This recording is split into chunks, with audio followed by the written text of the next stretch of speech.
Real Hogs in. Real Hogs. Fish blow up on my bait, then I'm checking jaws. Trigger these straight, been free with a kite. We got to figure out how to put like a little intro song into this. I'm not sure like what the rules and stuff are for like music on here, because a lot of it turns into like that copyright bullshit. This is fucking sad. Yeah, no. They'll just give you a cease and desist, whatever the freak it's called, and then if you do it again, that's when you get in trouble. Yeah. All right. Look, it's working on Facebook now. Remember, on Tuesday it stopped working on Facebook, but we're back. It's working on Facebook again. It's working on Facebook. So what's up, everybody? What's going on, everybody? Hello, fishermen. Yep. Fisher women. Fisher transgendered, non-binary. What? I'm missing something. We don't do that here, dude. Oh my god, I don't even want to get into this, but I was watching some stuff on it last night, and I'm a tobacco user. Beer. I've been a tobacco user since I was 14, 15 years old. Sorry, Mom, I know you're sorry. Anyway, he's been a loser since he was 14. I've been a tobacco user since I was 14. Hey, grab me one of them Canadian brews, please. Since I was 14 years old. And I got more cancer last night watching this nonsense on where people, I don't even want to get into it, but it was a straight cancer. Straight cancer. I don't want to get into it any further than that, but it was absolutely cancer. And now it's driving me to drink. What am I drinking? What are we drinking? We're going to drink some of these. We talked about these a little bit. We're returning to the Labatt's Blue. So we've had Labatt Blue Light on the show before. That's my preferred weapon of choice when it comes to Canadian fine pilsners, which this is. It says it right. The Labatt's Blue, but fine Canadian. This is pretty damn good as well. I just like a light beer. This has a little bit more of a hoppiness to it, which I'm not a fan of, but it's still a damn good beer. So I'm gonna finish this one and then hop the border here. But it's Friday night shenanigans. Obviously, there's just two of us here tonight. Rob's got some stuff going on.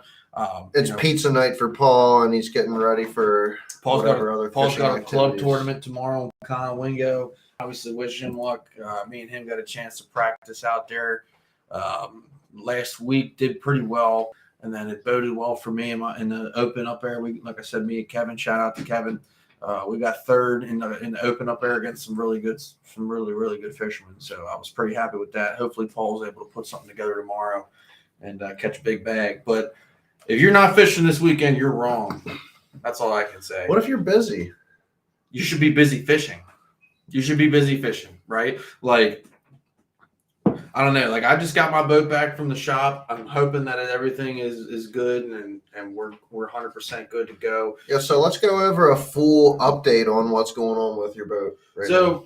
I've had my boat now for about 4 or 5 years, and I never had any issues with it up until I've blown 2 power heads on it on the old motor. I had every root fixed on it. I didn't do the research on the boat when I bought it. 100% my fault.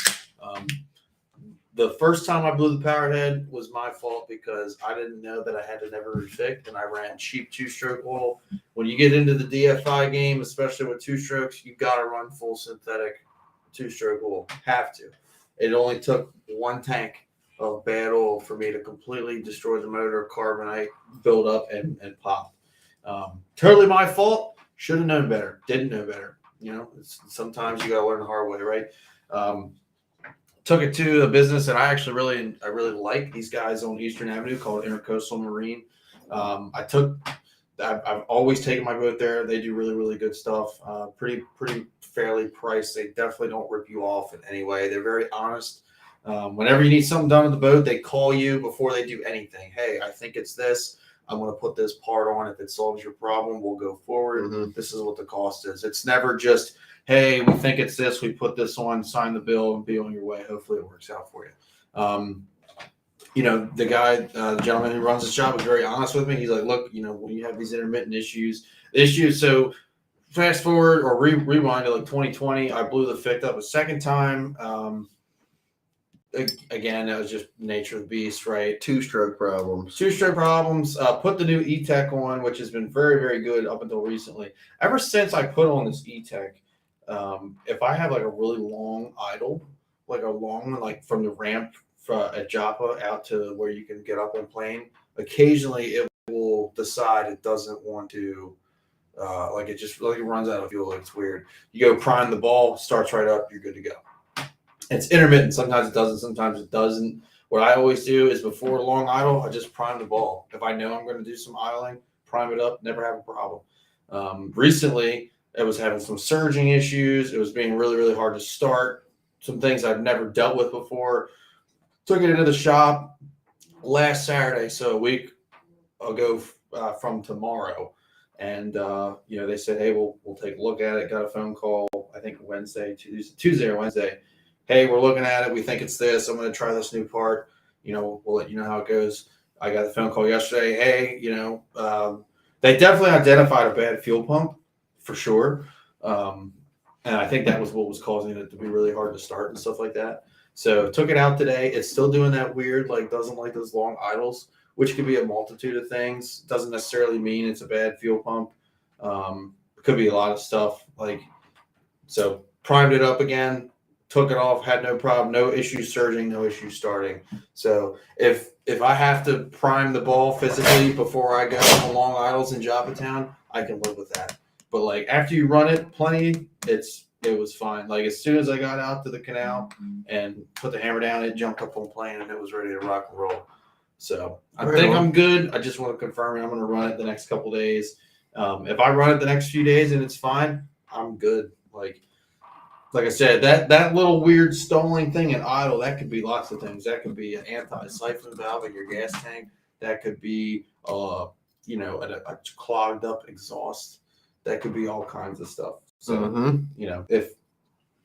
it's about picking your battles really. Like if that's all I have to do to keep it is priming that ball to keep it running good, and I save, $1,000, $2,000 in diagnosis and labor for a stupid problem, I'm good with it. So as long as we're good to go tomorrow, that's all I can ask for. So I think we are. Either way, definitely. I mean, you weren't down for a long amount of time. I was down. I missed exactly 0 days of fishing. Like I was down for 5 days because I could have picked the boat up yesterday, and I'll give them the benefit of the doubt. Like I dropped the boat off Saturday. They didn't even get it in the shop until Tuesday, because the mechanics are off on Sunday, Monday. Mm-hmm. So, and I didn't get it there until in the afternoon Saturday. So, get the boat in there Saturday. They called me on, I think it was either Tuesday or Wednesday. Hey, we hooked it up. Your fuel pump's not pulling the right pressure. Something's definitely wrong with it. We'll put the new one on, see if it starts up easier. Because they said it was a bitch to start. He said as soon as he put the new pump on, fired right up. And that fired right up today. And then like I said, I could have picked it back up on Thursday. So that's like unheard of. I mean, that was a less than 4 day turnaround from, them actually getting a chance to look at it and then telling me, hey, we fixed at least one of your problems, And then here's the thing with the shop, you could take, if you have a boat that's got an intermittent issue, you can have it at the shop for a month or whatever, and they could take it out and test it 3, 4, 5 times and it never does it. They're just holding to your boat at that point. You know what I mean? A lot of people get really upset when you take a boat to a shop for a minor intermittent issue and they don't solve it. You don't know how your boat acts when it's with somebody else. Like I said, I could go and do an idle 15 times and have no problem. And the one time, I have a problem, if all I got to do is pump that ball good. So nothing's ever going to be perfect. As long as it's functional and the little intricacies of your boat. It's the same thing with a car, right? Your car, your boat, your truck, whatever, and you're good. I don't need a perfection. I just need it to work. So your boat is a 2000. So it's a 2000. It's old. So it's I mean, you should expect to have some issues with the boat.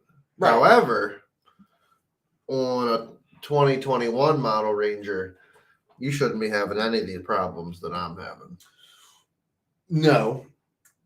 Well, in an ideal world, no, you shouldn't. However, I will say, if they're willing to handle that warranty the way that it seems like they're handling it, I think that's a testament to Ranger's. I'm not going to sit here and badmouth Ranger yet, and I don't think I have a reason to, as I love my boat and it's beautiful.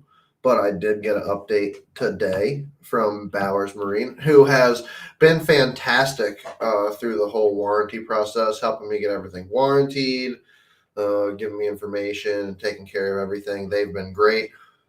They're a big Ranger dealer up in Reading, Pennsylvania, and so I called them today, and the update I got was that Ranger actually wants to take my boat back to the Ranger factory in Arkansas. Flipping Arkansas. So essentially, what we got going on is we have a defective hull in the boat. I'm not getting bow lift out of the boat.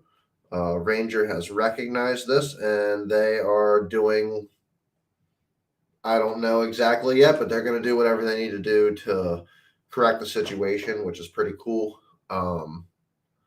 So, the boat is going back to Arkansas. I just got to sign some paperwork. And then as far as that goes, I really don't have a time frame on when I would get it back or anything. All I can do is cross my fingers and hope that it's before March. Right. Or at least early April. I think it will. Here's the thing. It's the most time consuming part in your case, I think, is going to be getting it to the actual factory. I mean, they're going to coordinate for somebody to come out there, get it, pick it up, and all that crap. Once it's there, it's those people are professionals. I mean, they're going to look at it and they're going to determine, hey, either this is the problem that could be fixed, or take all this shit off and put it on a new hull and send it over. Mm-hmm. So that's the time consuming part. Is I think you're going. Well, it's like now. you're like your workers' time, the time, how many workers you're going to have putting on it, your materials to repair the boat versus potentially to sticking the motor on a brand new hull, right, and being done with it. I don't know what's going to happen. I really don't care either way. I just want my boat to come back and run 60 miles an hour like it's supposed to. Yeah, and I think you will. I don't think you'll have any issues with that, but I think you'll be good. I think it just has to. I think you just gotta wait it out. And realistically, it's like lucky for you. I mean, how many friends you have with boats? It'll take you out whenever you want. Oh, I've been fishing Johnny doing some damage here recently. And you also have the John boat too, which is awesome. So it's not like you're out of the game. You're not fishing out of the boat you want to be fishing out of. Which, again, as long as you're fishing, it is what it is. So would you say that are we in full tilt fall fishing now? No, not yet. We're very, very, very close. I think that the transition is almost 100% complete, but the feeding is not there yet. What water temperatures are you looking for before you say, okay, we're in a full tilt feeding frenzy, fall time fishing, they're fattening up, getting ready for the freeze? So just talking about smallmouth. We're at 62. So I found 63, 64 the other day, and then I found as low as 60. So just talking smallmouth here, because I haven't been out anywhere other than Conowingo recently. I'm looking for that 50 to 55 range. Now I'm seeing the most colder, like last week we had a couple colder mornings and stuff. We were seeing some 57s, 58s. Different parts of the lake, you'd see your low 60s. I like that 50 to 55. The thing of it is like the colder, for smallmouth at least, the colder it gets to a certain point, the better the fishing. It's that seasonal time of year, that instinctual, like it's getting cold, we need to freaking eat. We're catching a lot of nice fish up on Conowingo right now, but they're not butterballs yet. They will be soon. And that's what I'm saying is the areas I'm catching the fish in, I think that they're going to be there until winter, until it really, really cools off. I don't think if the fish are moving, I feel confident saying I know where they're moving to, at least for me. Maybe not the winning fish, maybe not those 20-pound sacks, but those 12 to 14 to 15-pound bags, those are loading up nicely for us. And it's all based on a seasonal pattern. Now, if those fish stay there, if they really eat well, they might turn into 18, 19, 20-pound bags on a really great day, because the fish that we're catching now, they're just not huge. They're just not super fat yet. They will be. Mr. Brian Setlock, how are you doing, sir? I just seen your comment here. I want to welcome you to the show. So we're just talking about the Conowingo tournaments, and Brian Setlock and his friend, I can't remember his name. I apologize. He actually runs the Conowingo Open tournaments. Okay, So, right on. yeah. So Thanks for watching, Mr. Brian. yeah. So my new T-shirt is folded up nicely in the drawer. I'm probably gonna wear it tomorrow. It's awesome. So I was looking at, now I didn't get to fish all the opens this year because of my military obligations and drill weekends and stuff like that. Hash posh. Right. So I didn't get to qualify for the championship for the Conowingo Opens. You got to fish 5 tournaments. I think I ended up with 4, either 3 or 4. But yeah, so I don't get to fish that. But I was looking at some of the highlights of the season, and I was surprised I was actually on there twice. We had 2 second lungers this year, which isn't crazy to brag about, but considering that the only time I really fished up there this year, other than the spring, was during those tournaments, I'll take that. I caught my PB smallmouth up there last tournament, which is also the biggest smallmouth I've ever caught in a tournament. And That was a big smallmouth. I didn't think it was that big. That was a pretty big smallmouth. I did not think it was that big. When we caught it, I got the fish. I knew it was a big one, and I had them on there, and finally it took a long time to net the fish. Like, it took way too long. And Kevin nets the fish, and I'm sitting there getting the hook out, which fell right out, by the way. If that fish had jumped one time, it'd have been over. It'd have been over. Like, I actually didn't think it was a smallmouth for a while. You gotta stop using those rusty hooks. Oh, these hooks are brand new out of the pack. But I didn't think it was a smallmouth for a while because they usually show themselves. This thing, you never seen it until it was at the boat. I just knew it was a big fish. I almost thought it was a cat. But, of course, as soon as I get in the boat, the hook falls right out. And I didn't even really look at it too much. I just put it right in the box. And it's like, that's what we needed. Kevin's like, yeah, it's probably 3.5. I'm like, okay, yeah, probably 3.5. Just never thought twice about it. And pulling the fish out of the live well, we had a side bet with Clint Martin, which we won, by the way. Well, so somebody needs to pay up. They already paid up. Okay. They did. But so I haven't seen Martin on here in a while. Where the hell's Martin been at? Martin, if you're watching, comment. Martin's licking his wounds from last time. But, yeah. But so they're pulling their fish out of the box. And I'm not going to say who on their team, but one of the 2 said they think they got like 11, 12 pounds. I'm like, shit, that's what we got. And I don't want to lose that $20 side bet. That's more important to me than winning that tournament. Did you shove a lead weight in the fish's throat? No, I didn't have to, because they started pulling their fish out. And I'm like, they're nice fish. And I'm like, a lead weight fell out of one of their fish. I'm like, you guys got any bigger ones? And they're like, no, they're all like the same size. And Kevin's looking at me like it's close. I'm like, Kev, we got them at like 3-4 pounds, dude. And then so we started pulling our fish out, and we pulled the little one out first. And Clint's like, Jesus Christ, they keep getting bigger. He's like, where's the big one? I'm like, I haven't even touched him yet. He's like, well, you guys got it. And I pulled that fish out. I think Martin's like, that's a 4-pounder. I'm like, you think so? I don't think it's 4-pounder. I think it's like 3.5. He's like, no, it's 4-pounder. I wasn't actually even going to weigh the fish up at the scale. Why would you not weigh that fish? Well, I mean, I was going to weigh it in, but I wasn't going to weigh it individually because Mr. Herb had a 5.16. I already knew. I'm like, I don't have it nowhere near that. Well, it's still, yeah. So I was like, oh, screw it. We'll weigh it anyway just to see what happened. Because I was curious. I'm like, well, we'll see how big this is. Thank God I weighed it because it was my PB. And it was enough for second lunger. So that's where the T-shirt comes in. If you win second lunger in the tournament, you get a Conowingo Opens T-shirt. There you go. Which is awesome. Right on. Those are some of the best tournaments I've actually ever. Those and the Threefers are extremely well-run tournaments. Great group of guys that fish both of them. Very competitive. I would say. Dude, the Threefers are very competitive. The Threefers are stacked. These Conowingo tournaments are ridiculously stacked. And the reason, I'll say it this way. It's a 3-hour tournament, and it's crazy the amount of heat that comes in a 3-hour tournament. Oh, yeah. But think of it like this, right? Like during the shittiest part of the year. My club, and my club's full of some hammers. You know that too. Mm-hmm. Consistently out of 12, 13, 14, 15 maybe boats, it takes less than 10 pounds for a club tournament to be won up in Conowingo. If you don't have 15 on these opens, you're not even close. Like it's unbelievable how I mean, and these guys, they're dialed it in, and they're absolutely the knowledge masters of when it comes to this lake. And that's the cool thing about it is like, you know, I've caught in these open tournaments, I've caught bags that would win my club tournament easily by 2 or 3 pounds, and it's like you're not even getting paid up here. You know what I mean? Like it's just, and it's great because it shows you the quality of the fishery. Like there are lots of people that I know that fish adamantly in this area that believe that Conowingo is not a good fishery. It's a small fish habitat. There's just not a lot of it. You don't know.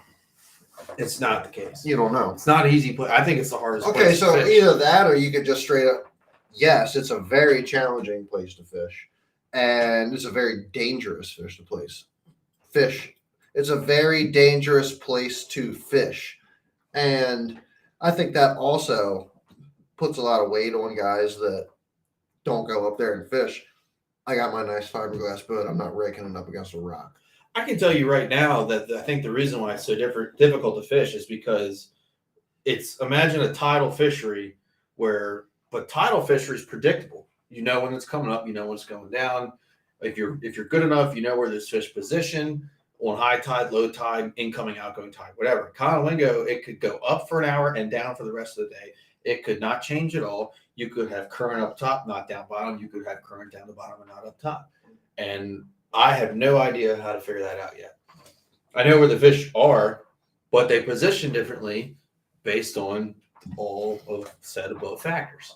So those guys that are really, really good up there, they're able to identify, okay, right now the water is coming in, going out, high, low, whatever. These fish should be here. And then you have to catch them. Then you have to make them bite. So you got to there's a lot of puzzle pieces that come into play when you're fishing a Conowingo up above the Conowingo Dam. The thing about it that I like about it is it actually fishes very big. Like it fishes bigger than the I'd flats. say it fishes bigger. It fishes bigger than the flats. It definitely the only place I think that fishes bigger that I've ever fished in this area is probably the Potomac. Like I think Conowingo, if you really want to think about it, it probably fishes about as big as Deep Creek. And Deep Creek Never fished Deep Creek. Deep Creek, as far as Deep Creek, I mean, I kind of had a picture that Deep Creek was smaller than that, to be honest with you. Deep Creek is actually smaller. So Deep Creek is the largest impoundment in Maryland. The only reason why Conowingo does not get that title is because it expands into Pennsylvania. Conowingo is a bigger lake than Deep Creek.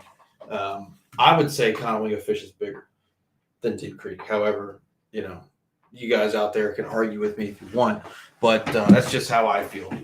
I've also don't fish Deep Creek enough. There's the thing about Conowingo is there's so much.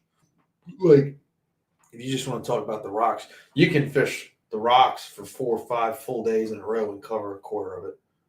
Like it's unbelievable how much stuff there is up there. Yeah. It's and the guys that are really good, they know it. And that only comes after you put time and time and time and time up there. Like Joppatown is easy, in my opinion, compared to Wingo because a lot of the stuff you're fishing is obvious. You know what I mean? If it's not obvious on a map, it's obvious to your eyes. Whereas Conowingo, it's like you got to use your graphs. We was talking to Clint and Martin, getting ready to blast off the last tournament. Not only do you have to use your graphs, you have to understand how the water levels in Conowingo work. Which I think is probably the number one thing that is key, because one thing I noticed when we fished the tournament up on Conowingo from some of the guys that are consistent hammers on Conowingo is they were able to watch and listen to what was going on around. And you could tell when the pump station was about to come on, when they were about to do something that involved moving water, whether it be shut it off or lower it or open up the top and let more water in. Guys were running up and down Conowingo dictating what they were doing. Yep. What they were doing, I have no idea, but that's what makes people that fish up there hammers, because they can it's man-made tide. Yeah. And the thing of it is a lot of the guys, and I'm just speculating, but from my perspective, it seems like the guys that are really, really, really good up there, they don't beat the same spots over and over and over and over again. They know when they can catch 17, 18 pounds a week before, and the next week go catch another 15 to 18 pound bag in all different spots because they know based on the water conditions that spot's good today. Mm-hmm. I'm not there. And the last two tournaments is a perfect example. The tournament before this one, we waited with like 9.5 pounds. Water was down. My spots were not good. We were able to, we caught fish. I feel like it's hard ones. to be. I feel like it's hard to be consistent, especially in a man-made tide.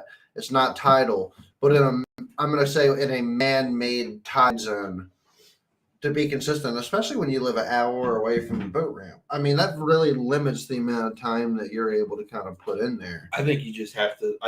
And the point I was getting to before is like the graphs. So we're sitting there, me, Kevin, Martin, and Clint, and we're sitting there bullshitting, and you can tell, like if you really like start looking at details of people's boats, you can tell the guys at Fish Wingo. And the number one factor is the graphs. The guys that fish up there and do well have money in the graphs. The guys that go up there occasionally don't. Like. It's nothing to see a boat up there with 2 or 3 graphs over 10 inches on the front. 2 or 3. You know what I mean? And it's like, it's crazy. Like we seen Martin's got the Z18, right? And he's got 7s on it. So 7 up front and 7, I think it's a 7 in the rear. Perfectly adequate graphs for fishing tidal water 90% of the time, in my opinion. Right, you got your side scan, you got everything that you need other than your 360 and your live scope to graph stuff, to look at everything you need to look at and be good, right? Same boat, almost, other than the color. Z18, up on Conowingo, carbon 16 and carbon 16. That's crazy. But that's the difference, right? And like I can tell you one day this weekend, probably Monday or maybe Sunday, but hopefully Rod can go fishing with me on Sunday. I'm going to go up there and I'm going to spend at least 4 hours scanning. Just scanning. Not even fishing, just scanning. Because I think... Scanning Wingo. Yeah. Because if you know, like I have spots that are really, really good when the water's up. And when the water's not up, I struggle there. So what I'm going to do is I'm going to go to all of them and I'm going to scan offshore. Where do these fish pull off when the water gets low? What is the first thing in marginally deeper water where they can pull on and set up on? And maybe it'll work out, maybe it won't. But that's the thing is you have to fish it enough, right? You have to go up there when the water's high and catch them. And then you have to go up there when the water's low and catch them. And you have to figure out, okay, I think these fish that were 50 yards away from my spot when the water's high probably moved out to here. And then you got to figure it out. That's where those guys that are really, really good, that's how they can figure all that shit out. Because for years, and a lot of guys in my club still do this, no offense, go up there, beat the bank. It's just not the right answer. It's never the right answer. There's always an intricacy to that place. There's no random bites up there. There's one thing I've learned up there is no random bites. And I'm not nearly the best. I'm not even in the conversation of the best Conowingo fishermen. Probably not even one of the better ones. Like there are so many hammers up there, it's unbelievable. I have just started to learn that fishery, and it's a challenge, but it's rewarding. I mean, where else do you have a chance other than the lower Susquehanna of catching them 4.5, 5 pound smallmouth? Nowhere. Unless you're willing to drive. Not in Maryland. So.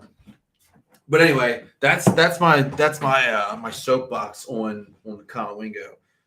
But if you're, for those of you that are watching, let us know in the comments, what do you like to fish for this time of year? It's fall. It's almost November, crazily enough.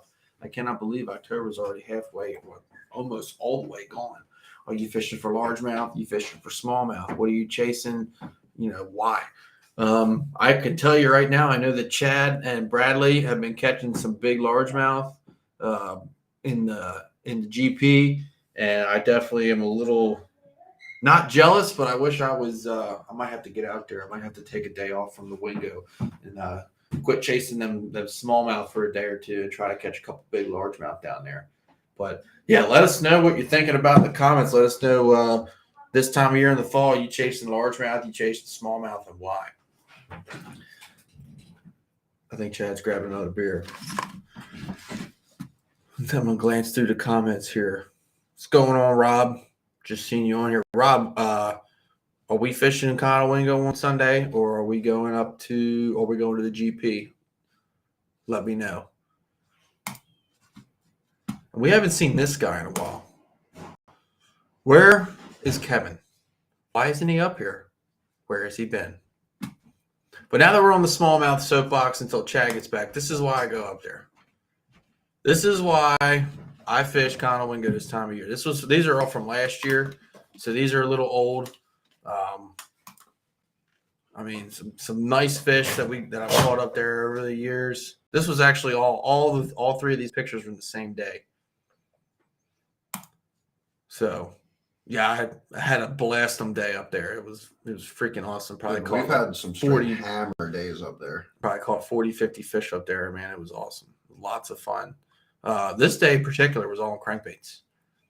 So I know Paul mentioned something about it on the Tuesday smallmouth episode, but Paul was saying how his biggest bag ever was on crankbaits.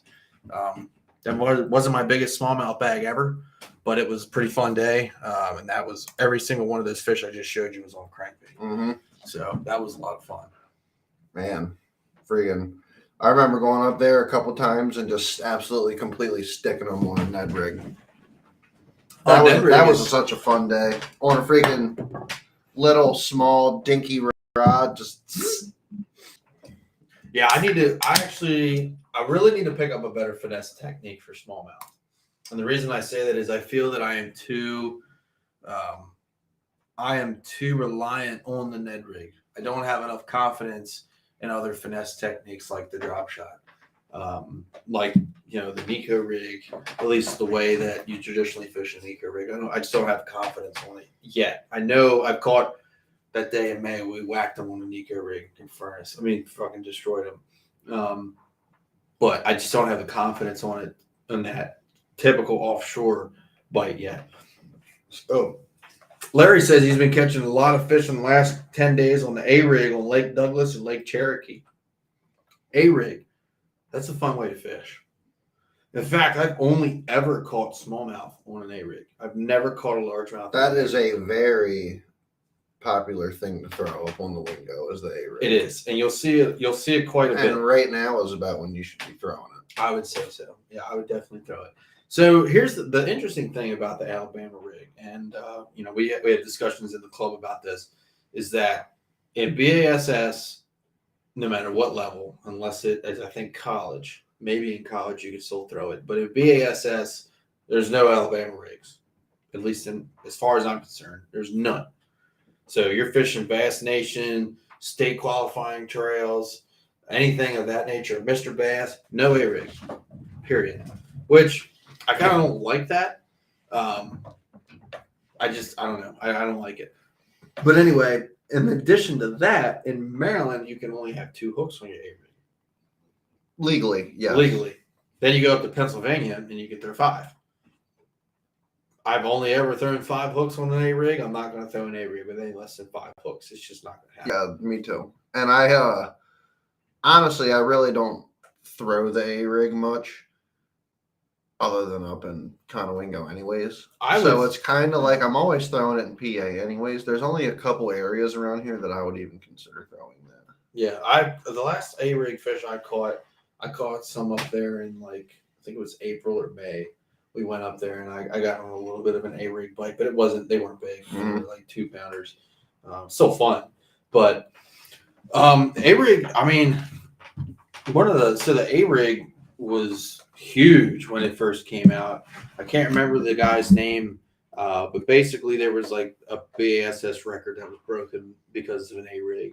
And a lot of tournaments were starting to get won, like your Kentucky Lake. A-rig is a huge player. A lot of those lakes out there where you have those big gizzard shad, Gunnersville is another one. A-rig was dominating. So like the FLW Tour and all these other tournaments, they had to decide, hey, we're either going to allow this or we're not. And eventually they said the concept of the A-rig itself is too good to allow in tournament fishing. I can tell you right now. All that wire, all those hooks, and all that weight coming through the water. I'm not saying it's a deadly thing in the right time, but it's a freaking very seasonal and specific It is bait to run. It is, and Larry said it great. Wow, Larry, send us a picture of that fish. Oh yeah, let's send us a picture on the on one of our Facebooks there, and we'll post it up. Larry said he caught a 5/8 smallmouth on Tuesday on an A rig, and I agree. The A rig it will catch you some bigger fish. Yes. That being said, when I fished 2 FLW Opens on Kentucky Lake in my time, both of those times have been tremendously tough tournaments. It was right before Kentucky Lake really shut down from the Asian carp and just basically becoming a horrible fishery. This was back in 18 and 19, maybe 17 and 18, but I think it was 18 and 19. It was definitely 18 and 19. Kentucky Lake was starting to suck back then. Like the guys that caught them on A rigs. So like your 1 through 5 were over 25 pounds, 5 fish, and then once you got to like 20th place out of 200, like 3 fish limits or 3 fish brought into the scale. It was absurd. It was dominant. I mean, it was absolutely dominant. A good friend of mine caught like a 7-pounder up there on an A rig. So it definitely time of year specific, 100%. But when you catch them on that, like I know guys in team tournaments throw an Alabama rig all day and just hope to catch 1 or 2 fish because, like Larry's saying, you're going to catch big ones.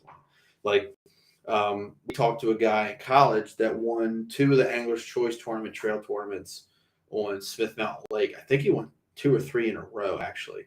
All his fish caught on an A rig, and he was like throwing it under docks and stuff, like fishing like a spinnerbait. Mm-hmm. It just has that big fish drawing power to it. I don't know what the deal is, but I think it's just because of the volume of baits that are on it.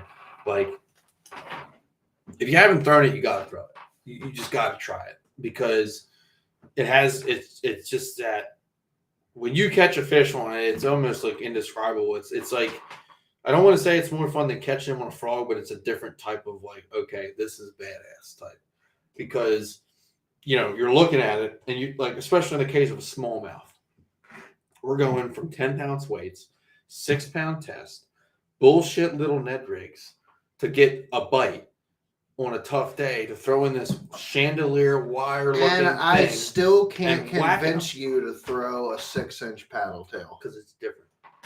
It's different. It's not. It is totally different. It's 100% different. Yeah. The A rig is imitating a school of shad, whereas your big paddle tail is imitating the biggest shad. How many 4 and 5 pound largemouth do I have to catch this year before you throw a 6-inch paddle tail? An infinite amount. I'm just not going to do it. I've caught more fars than 5 pounds than you have this year. Yeah, that's true. That's true. I can't say it's not. Now, I'm not saying that to be a dick. I'm just saying that. You're right. But out of those, how many of those have come in the last 2 weeks or 3 weeks? Half of them? 3/4 of them? No. So I caught a lot of hammers in the spring. Okay, so in the spring and the fall. Spring, fall, handful throughout in the summer. Would you agree that which one of them was with you on the flats? This year? 15? Oh yeah. That's right. You're right. That was in spring. So like, was that the spring? It was May, early May, mid-May. Was it? Yeah. Okay. I would say this. Well, in that case, then, not too many in the summer. No. Well, I mean, it's hard to catch fish of that class in the summer anyway. Yeah. I would my counter to that is I would rather come in with 5 fish for 12 than 3 fish for 11. Tournament mindset. That's all it is. Trophy mindset. And sure. Now, if I got 5 in the box, yeah, I might pick up a big swim bait. Yeah. But I also have to buy one first. See, that's where not saying like me and Steve, because like Steve likes the swim bait thing too, but he sticks to like a crankbait. Where like the other day, we went out. I caught a 4.5 pounder, and I think Steve caught like 3, like 1.5 pounders. Right. To me, like my mission was Catch a big one. I caught a 4 pounder. I would rather catch the 1 4-pounder than 3 or 4 1.5 pounders. Right. But it's a different mentality, and you just said it. Like, and I'm not gonna say I'm also going out. Like a lot of people are like, oh, I want to go out all day long and throw this big swim bait just to catch one fish. I'm going out and fishing for like 2-hour time periods at this point because of the light schedule. right. Like on work days and stuff. I'm going out 2 hours, 2.5 hours, and connecting with my big fish for the season. Not for the season, throughout the entire season. I feel that on a swim bait this year, I have been very consistent in being able to produce 4-pounders and 5-pounders and drag them into the boat. Yeah. Well, especially in spring, the fall. I mean, we need to get especially out. in the spring. We definitely need to go hit the GP up. Like maybe Monday. Like if my boat's running great, I could definitely do a day. I am off on Monday. I could definitely do a day on the gunpowder. Let's go. Like I know I'm fishing the Lower Susky tomorrow with the club. What's up, Paul? And then Sunday, I'm hopefully taking Rob up on Wingo, get his PB smallmouth. We're hoping. I think we will. I really do think we will. And then Monday, depending on the way the wind blows, I'm either going to go hunt them big brown fish again, or now here's the thing: I don't think my Wingo's quite crappy. Ready. I can't. I'm not ready for it yet. It's got the bass fishing has to start to suck for me to start crappie fishing. That's true. Especially when like I know that we could go to the gunpowder and catch good ones right now. Like there's just no way we wouldn't. I mean, I also want to say I like that you and Steve are fishing different areas a lot this year. Like that's pretty cool. A lot this year. And that's I'm telling you, that's like the biggest thing is this year on Conwingo. I got on a totally new pattern. The spots I've been fishing in the last couple tournaments are spots I've never fished before. And I fish up there a lot. It's getting out of the history. I fished this spot 1,000 times. I'm not just going to keep burning these up. I'm just going to roll through them, and find some new shit. I mean, you really said it with the word history. You can have really good history, and that history can repeat itself, but history just isn't there 100% of the time. Like, you have to have confidence going into other places. And this year, me and Steve really took the time to not explore the gunpowder as we've been everywhere in the gunpowder, but just take time to break down, take time to scan and locate those different areas that are going to hold fish at different times. And let me tell you, there is a lot of different places without giving up any specific areas. Dude, there is so much like random deep pockets and random laydowns and ledges and points in the Gunpowder River as a whole, that if you're not taking the time to slow down and scan, or at least throw something out there and find the bottom and figure out what you're on, that you're missing a lot of spots. And I've been fishing the Gunpowder River for I'm gonna call it a long time now, as it's probably been 6 years for me fishing the Gunpowder. But this year, 6 years of fishing the Gunpowder, just this year, I feel like I've really been able to actually utilize and fish the Gunpowder, which has been very successful for me in my mind. And at the same time, I've also been able to utilize my swim baits this year, which was another massive goal for me. I really wanted to get that huge confidence in the 6-inch paddle tails, and I wanted to gain a large amount of confidence in the glide baits this year. And I've definitely achieved that dumb amount of confidence in a 6-inch paddle tail, as I won't put them down at this point. And the glide baits is still a situational pattern and bite for me, to when I will pick up the glide bait. But I can say that I'm starting to learn how to pattern bass on when is an appropriate time and where is an appropriate area and or time situation to throw the glide bait. it's a very situational bait for tidal. A lot of the guys that fish Loch Raven that are throwing these big baits in these reservoirs, in my opinion, I'm not like a big bait expert here or anything like that, but in my opinion, these guys that are throwing big baits in the reservoirs and throwing big baits in tidal water, it's a different experience. The bass react differently. You have different water conditions, different structures. The bass react to baits completely different in the reservoirs than they do to the tidal features. Right. And I just think that it makes these big baits a more situational type of bait, and learning when is the correct situation to utilize those baits takes the time. That is when it becomes a requirement to throw the bait for a long time to understand that, and then go back and apply your conventional form of fishing, Right. and then use your big bait form of fishing to call your fish. But I feel like it takes an extreme amount of time to learn when to utilize those techniques. Yeah, I agree. You know, it's like, I mean, the thing, yeah, I agree. Like, I think that like right now on Conowingo, there's a rotation of baits that we're catching fish on, and you have to know when to pick one up and put one down. You really do.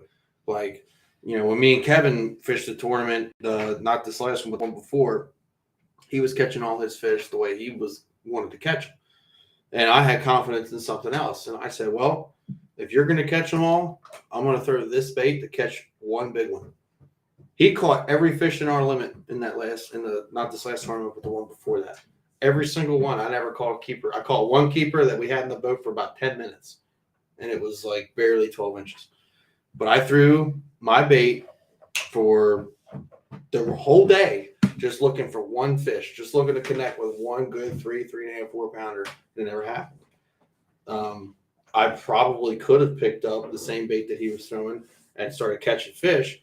But if we're catching the same class of fish over and over and over and over again, you know, it's not really doing us any good. Eventually, we got to catch a big one. So it's that different mindset of, you know, trying to figure this shit out. But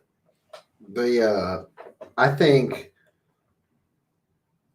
your bait methods on Conowingo are totally different compared to coming down to like the gunpowder or the flats or definitely. something. The gunpowder to the flats is it's still tidal and it's the same water, but it's like just completely different environment. To be honest with you, like I put so much time in the gunpowder that I kind of know where and how to utilize my big baits there. But on the flats, it's kind of just like I have no knowledge of the flats whatsoever, and it's all grass. So what do you really do with baits that have treble hooks on them? Right. On the flats. My thing is like tomorrow we're fishing out of tidings. I'm going smallmouth fishing because that's what I'm confident in right now. And if I were to go, I got all my rods on the deck. If I were to go and just change of heart and say, you know what, I'm going to go to gunpowder, every single rod I have on the deck would be put away. Every single one. And I got probably 8 of them on the deck right now. That's how different I'm fishing than what I'm used to fishing right now. Like, and it was just, which is awesome because I'm getting a lot of confidence. Do you want to start a new challenge tonight? What's the new challenge? It's the Bass and Beer Radio Challenge. Okay. What is it? Okay, so we go from Friday Uh-huh. night shenanigans, Right. and then next week we'll be on Friday night shenanigans. Sure. You're gonna fish between now and next Friday, right? Of course. A couple times. Of course. You have until next Friday to catch a fish and take a picture on an A-rig On an A-rig. and post it to the show next week. Bass and Beer Radio special. Well, what happens? A-rig. Okay, so what if I win? What if I lose? What do you mean? What if you win? What happens? You're a good fisherman. What if I lose? You suck at fishing. Well, we already You have know to. that. You have to chug a beer. Oh, okay. Deal. That's too easy. We don't have to. We don't have to make this a horrible punishment or anything like that. But it's a challenge. I'm not going to be going up to Conowingo, so I wouldn't be accepting that challenge this week. You're going to be going up to Conowingo. It's a decent time for it. The challenge for you this week is to go to Conowingo, like you're saying, throw that A-rig and produce a smallmouth. If it's a half-pound smallmouth, it's a smallmouth. Too easy. I can do that. Make it happen. All right. It's got it, but I have to catch it. Rob can't catch it. Rob's fishing Conowingo with you? Maybe Sunday. Rob's got to catch one. Well, a small. Oh no, he doesn't own an A-rig. I can assure you. No. No. You got to catch one on the A-rig. All right. You're here for this Friday, and then next Friday, another one, another challenge. Cool. Hopefully, I get this done on Sunday because I don't know if I want to. I really kind of want to get on the gunpowder on Monday. You can't use this as an excuse to chug a beer either. Well, I don't need an excuse for that. I mean, that's it. On the old A-rig. I was playing with my shit today. I got my A-rig. It's rigged up. It's ready. You got to produce one on an A-rig and have a picture ready. Does it have to be on Conowingo? What if I throw it tomorrow? You got to produce a fish on an A-rig because we talked about an A-rig. Produce a fish on the A-rig, and here's what I want you to do. I also want you to put like a piece of paper, something with a date and time or whatever. Not with a date and time. Just write Bass and Beer Radio on it. I got the sticker on the boat. Perfect. Yeah, I can do that. If they're eating on Sunday, I'll catch at least one on an A-rig. Maybe that's a challenge we should start for everybody. We're going to do a bait challenge. Why not? We're going to do a weekly bait challenge. Catch a fish on a crankbait, send in your pictures, and we're going to post them. Something like that. Somebody wins, and then we figure out. I mean, I do have that massive box of lures and baits to give away over there. We do. I think that's what we start doing. We start doing a weekly or bi-weekly giveaway. Like you're saying, you got to catch a fish on this bait. If you got a scale, put it on a scale, and then the biggest fish on that bait in the mouth, like integrity. Don't just catch. Brand doesn't matter. Right. If I say crankbait, it just has to be a crankbait. Yes. Build or not or lipless. I'll build crankbait. Okay. We'll be specific if it's a lipless. I'm calling a rattle trap. I don't even call them lipless cranks. It's a rattle trap. That's just what I say. I think that's a cool challenge. I think it's definitely a cool challenge. Sounds like fun. It does sound like fun. Sounds like fun. Damn, now I gotta wing that thing around tomorrow. Yeah, you're gonna be chucking the A-rig tomorrow. I'll probably catch one right away. I hope so. I probably will because that's how it's been up there. It's like you roll up to the first spot and then you catch them. I mean, it's so the old A-rig. What if I get it on video? Does that count? Is that like brownie points? If you get it on video, I'll chug a beer with you. All right, too easy. Get it on video. That'll work. So the A-rig challenge. Did you get a GoPro? No, not yet. So what about Rob with you? Yeah. So what about everybody else? What's their challenge for this week between now and Friday?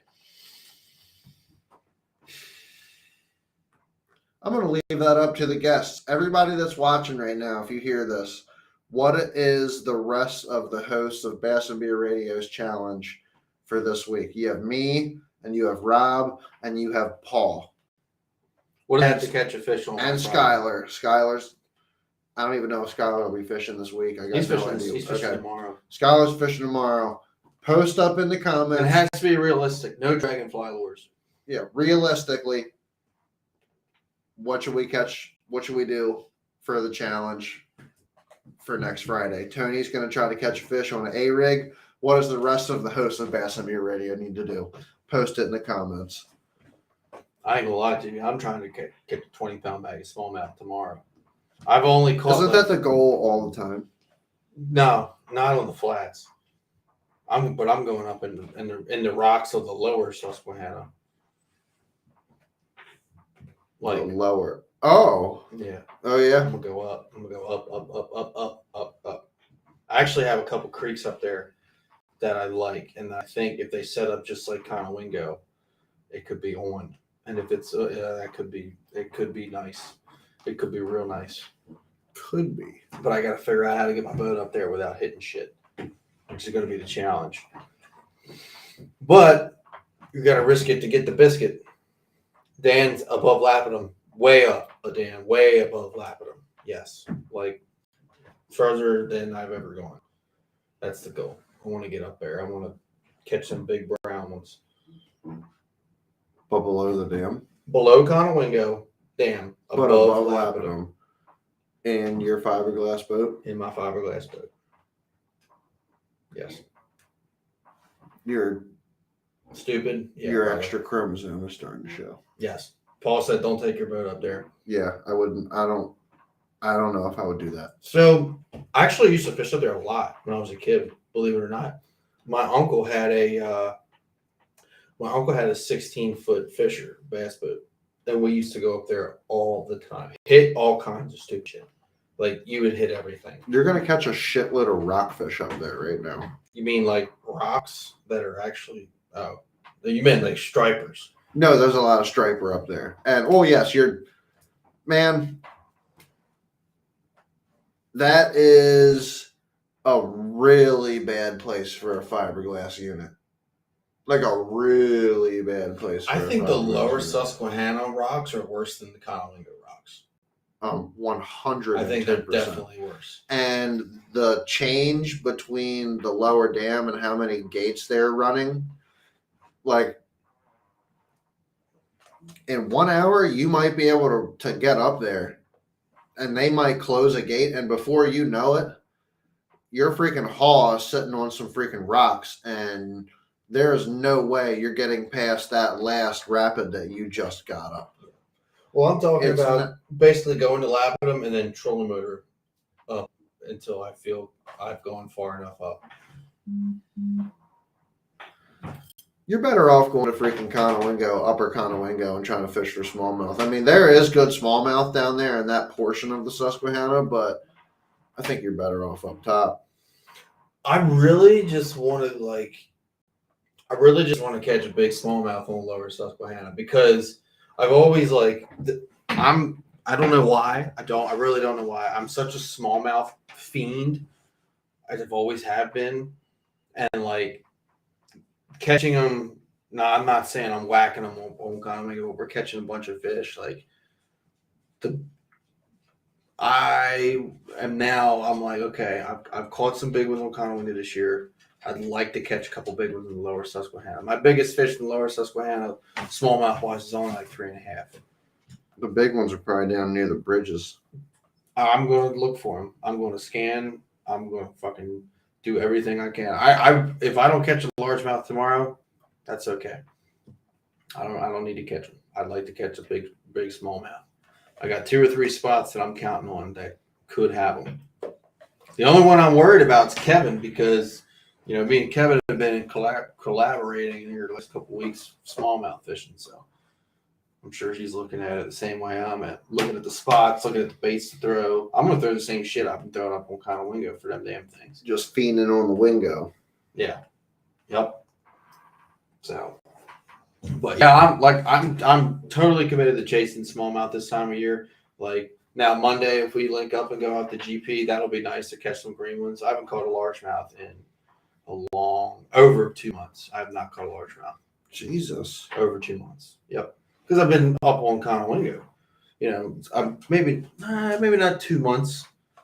2 months? No, not quite 2 months. So I think the last largemouth I caught was on the Gunpowder in end of September. So it's been at least a month. Easily. It's been easily over a month. And then even at Deep Creek, I was trying to catch smallmouth.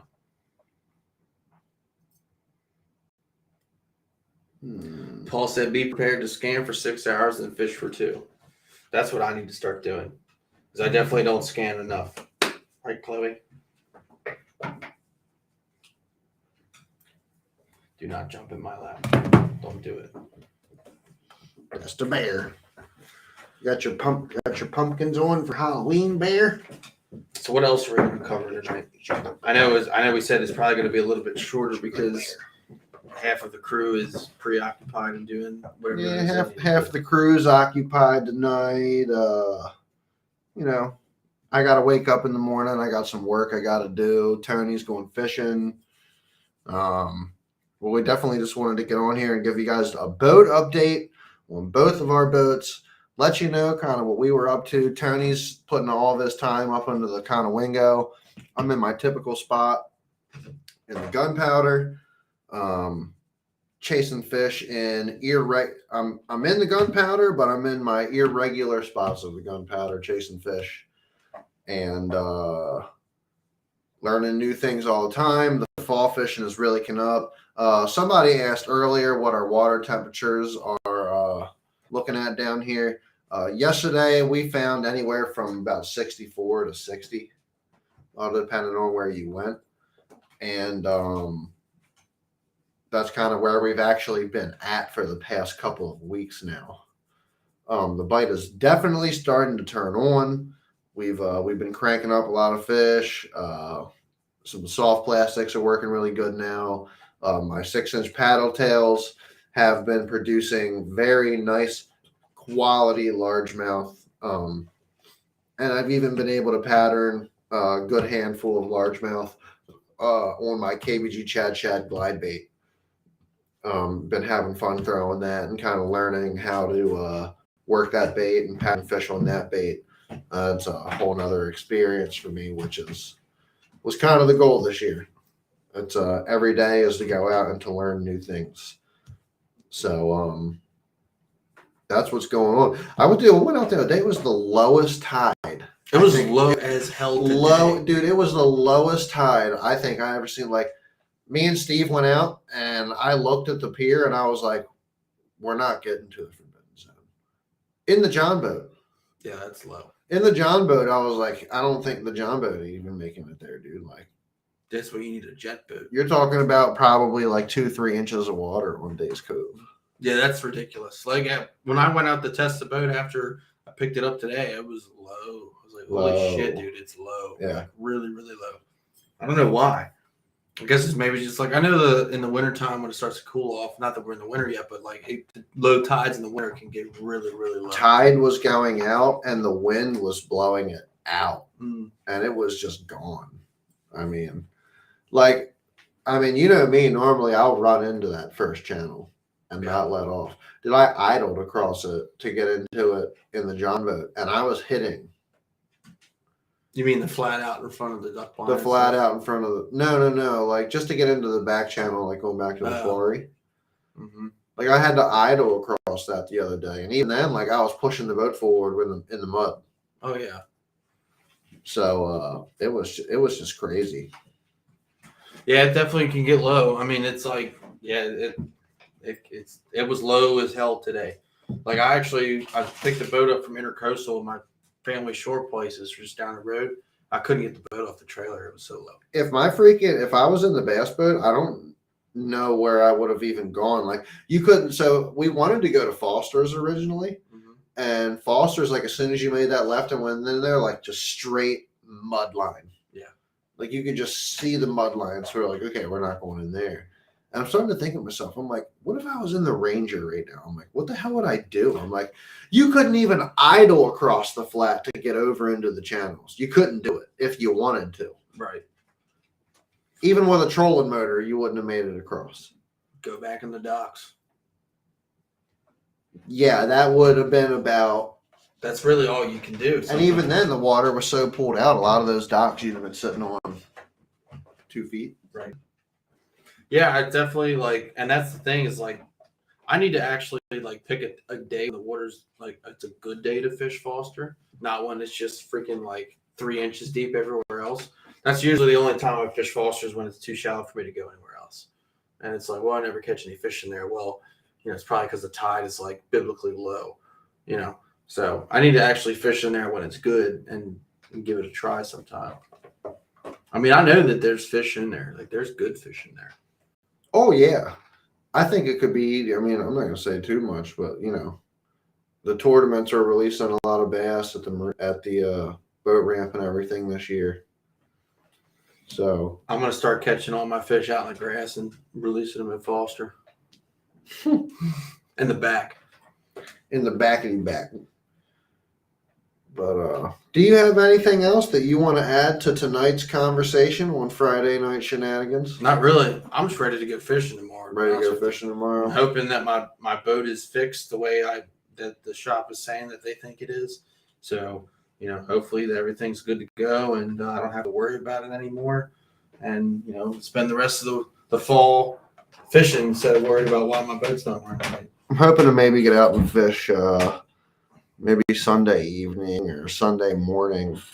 But I got some work that I got to complete in the area this weekend. But if not, that's why I'm saying if I don't get out tomorrow or Sunday, me and you are definitely going to hook up and go fish on Monday. Definitely. Yeah. I like I said, I really want to catch some greenbacks. I was telling Rob, man, I've been true to my colors for a while. It was like October, November. I pretty much just fished Conowingo. And other Picture didn't happen, Paul. Yeah, Paul, please catch one on an A-rig. Let us know how it goes. You better catch one on A-rig tomorrow. Sunday. Whatever. Any day. So Deborah said Foster's done until they get done with all the house construction. I didn't know there was house construction causing mud in Foster. I had no idea. Where's that house construction at? Is it right on the creek, or is it like back to where it's running off? I wonder if you can get a boat like past the bridge in Foster, like all the way in the back and stuff. See you, Paul. You can get a boat back there. Like, you know what bridge I'm talking about, right? Oh, underneath? Yeah. Yeah. Really? My John boat's going under there. Is it worth going back there? No. Really? It's not at all. It's like it doesn't go anywhere else. It's not worth it. Interesting. It ain't even worth it to go that far back into Foster's, honestly. Yeah. I've never caught my fish back that far. I mean, I've caught like one or two past like the very beginning of it. Everything else is usually at the mouth. So, but anyway, I don't have anything else to cover tonight. I'm ready to get up in the morning and go fishing until we're ready to roll. Yeah, man. So that we're gonna call that another night of Bass and Beer Radio Friday Night Shenanigans. We want to thank everybody for tuning in and listen to me and Tony rant on about our boat problems and some fall fishing and some of the tournaments that we got coming up. We have started a new challenge series, which I will get a little bit more fancy with here. But Bass and Beer Radio week challenge. Every week we're going to go out and fish, and we're going to have a challenge for each other on a bait to go catch a fish on or something. Even if it's not that, it's just something. I don't care what it is. If it's, friggin' pick up this many pieces of trash or whatever it is, that's going to be the challenge, and we're going to do that challenge, and we're going to report that challenge on the next Friday. Yep. And if that challenge hasn't been fulfilled, there's a punishment. Right there. Punishment. There's going to be a punishment. Right there. You want to say hello? Wolf. Woof. She doesn't know how to speak, does she? No, she doesn't know English. Have a good night, everybody. Thanks for joining. No habla. Peace.